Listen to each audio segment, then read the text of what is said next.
आजच्या या मी कुठला सत्कार गेले 17-18 दिवस घेतला नाही.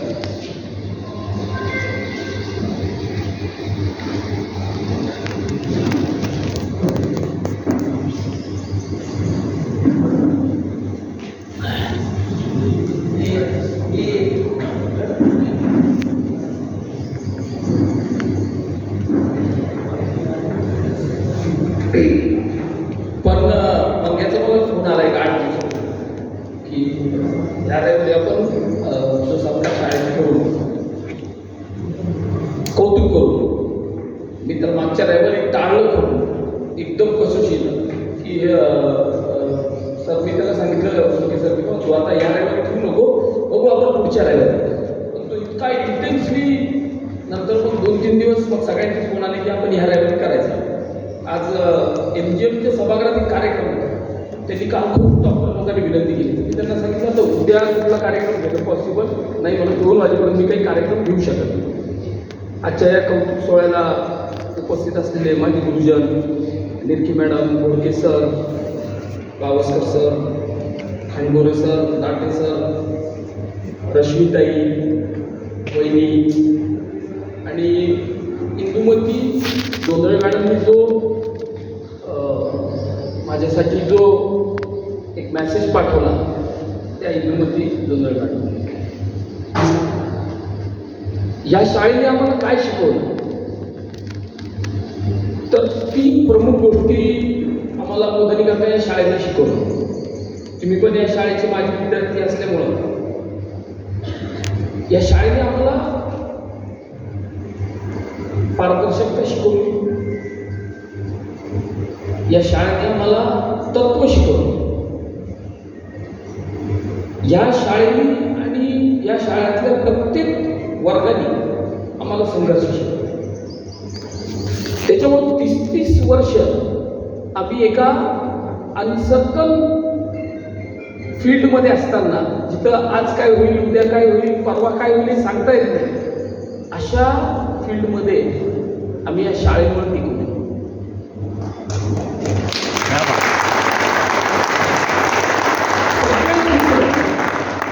निरकी मॅडम, राहायचं सगळेच मित्र आपापल्या क्षेत्रामध्ये. त्याची काही फुटपट्टी नाही की कोण किती झालं, किती कोण झालं. पण ज्यानं म्हणजे आता आमचा शंकर गौरी डॉक्टर झाला, आम्हाला कधी विश्वासच बसला PhD होईल असं स्वप्नातही वाटलं नसतं. म्हणजे जेव्हा तो PhD झालं त्याचं, किंवा ते प्राध्यापक झाला, किंवा सगळेजण मतदाराकडे तुम्ही सरांकडे ट्युशनला जायचो, त्याच्यामुळं मतदार जवळीक संबंध सगळ्यांशीच वगैरे वेगळे संबंध सगळ्यांशीच कदम पाठवून सगळे मित्र माझे. पण या शाळेने आम्हाला खूप इतकं दिलंय की आम्ही आमच्या क्षेत्रामध्ये जिथं आज उभे, यशाचं काही मोजमाप नाही, कमी जास्ती असेल प्रत्येकाचं, पण आम्हाला सगळ्या गोष्टी नीतिमूल्यांना धरून जर कोणी शिकवल्या असतील तर इथल्या शिक्षकांनी शिकवले.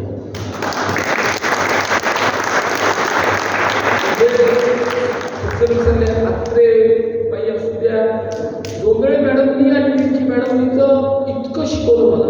म्हणजे काय, डॉक्टर निरकी मॅडम सलीम माझा वर्गमित्र असल्यामुळं त्यांच्यासोबत सुद्धा जोंधळे मॅडमनी मला नंतर माझं सगळं झाल्यानंतर, मी ग्रॅज्युएशन झाल्यानंतर सुद्धा कायम संपर्कात आणि कायम कधी त्या विदाऊट सल्ला, आज पण त्यांनी 2-4 सल्ले दिले आहेत त्या मॅसेजमध्ये, तर त्या मला कधी सोडलं नाही. म्हणजे मी 2010ला पहिल्यांदा नगरसेवक झालो तेव्हा त्यांनी मला फोन करून आवर्जून घरी बोलून मला सांगितलं, हे 10 गोष्टी तुला करायला लागतील, या जर तू केल्या नाहीस तर मी तुला विचारणार. हा जो अधिकार आहे हा इतका भावनिक असतो. आजच्या पिढीमध्ये ती शाळा, ते सर किंवा ती मॅडम मला लक्षात नाही. 30 वर्षानंतर, 32 वर्षानंतर आम्हाला चेहरेबाईंनी, कदाचित आमच्या चेहऱ्यांमध्ये फरक पडल्यामुळे तुम्हाला काही ओळखू येणार नाही, पण आम्हाला आजही तेवढंच भावस्पर्शी वाटतं तुम्हाला पाहिलं.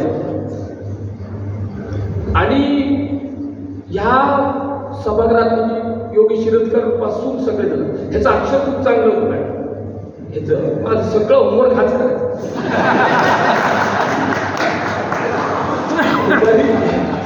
दुपारी शाळा सुटली आम्ही दोघं पायी जायचो आणि त्या प्राथमिकच्या तिकडं असताना त्या नागेश्वर जाताना पायी म्हणून जायला लागायचं. तर मग ते सगळं जे दप्तर असायचं ते सगळं अर्ध्या वया सगळ्या योग्याकडं आणि मी निघून जायचं. दुसऱ्या दिवशीनं सगळं होमवर्क घेऊन यायचं माझं घेऊन यायचं. तर असे खूप मित्र चांगले चांगले मित्र जे 32-33 वर्ष त्याच्या पहिलेचे 7-8-10 वर्ष.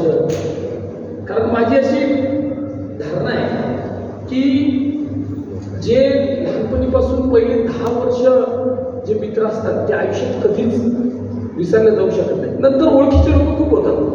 समाजात काम करताना ओळखीचे लोक प्रत्येकाच्या फील्डप्रमाणे वाढत जातील. परंतु ते जे मित्र आहेत ना त्यांचा जो भावनिक ओलावा आहे तो पुन्हा समाजात मिळत नाही. आणि आता आम्ही अशा वयापर्यंत पोहोचलो खांडोरी सर आम्ही अशा ओळखी सर आम्ही अशा वयात पोहोचलो की आता नवीन मित्र आम्हाला मिळू सुद्धा शकत नाही. आता ओळखीचे लोक मिळतील आम्हाला मित्र नाही मिळणार. असे खूप मित्रांनी मिळून आज सोहळा ठेवला. अतिशय भावनिक सोहळा. मी एक 10-15 दिवस 20 दिवस हार शाल बुके सत्कार घेतलेच नाही मुळामध्ये.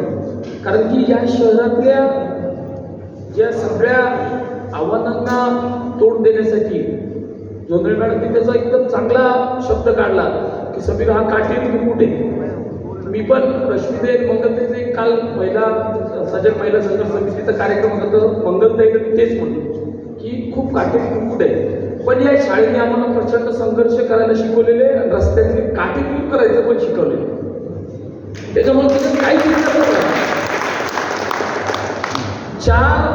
चार गोष्टी निरखी मॅडमनी शहराच्या व्यवस्थेबद्दल गोष्ट सांगितली म्हणून त्याच्यावरती मी एक 10 सेकंद बोलणार. आम्ही या शहरामध्ये पहिल्यांदा 88ला 82ला ही महापालिका स्थापन झाली. त्याची पहिली निवडणूक 88ला झाली. तिथपासून ते आत्तापर्यंत कोणी सुद्धा गेल्या 30 वर्षामध्ये फेरीवाल्याचं धोरण बनवलं नाही. आम्ही 15 दिवसामध्ये ते फेरीवाल्याचं धोरण बनवलं. येत्या 15 दिवसात ते धोरण बाहेर येणार आणि पादचाऱ्यांसाठी रस्ता मोकळा करणार आणि फेरीवाल्याचं धोरण.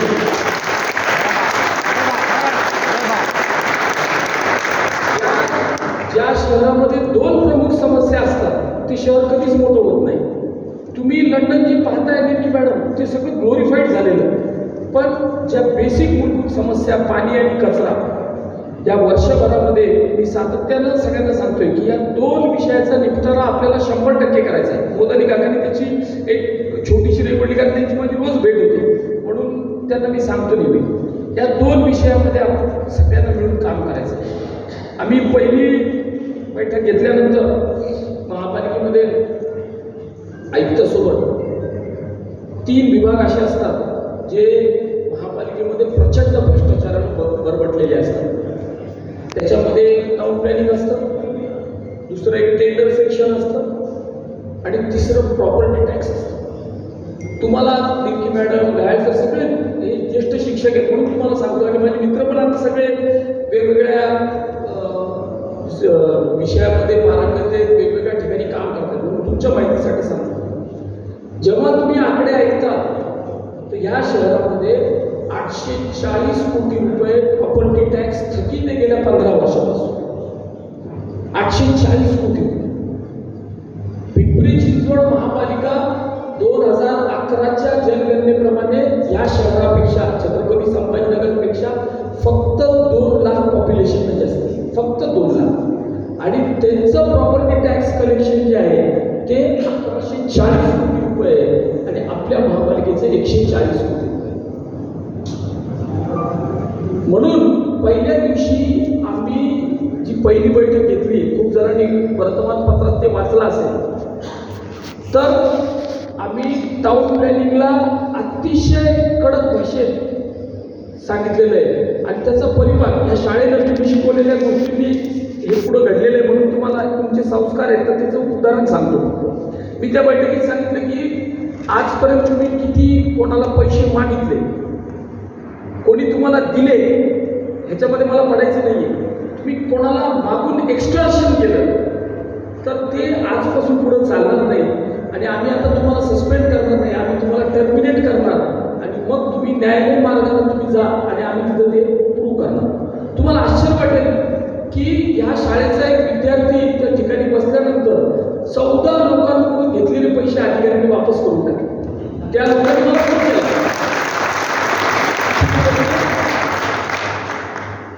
काय या शहराला गॅदरिंग लागलेलं आहे. 1ली ते 10वी तुम्ही आम्हाला नागरिकशास्त्र शिकवलं, आता त्याला CBSEच्या भाषेमध्ये CST, ती माझी मुलगी बसली म्हणून मला कळतं ते CST, त्याला CBSE आम्हाला कधी कळायचं नाही ते CST वगैरे. हा तर ते आता शिकवतो शाळेत याला माहिती योग्याला, नाही तर ते कधी कळालंच नाही.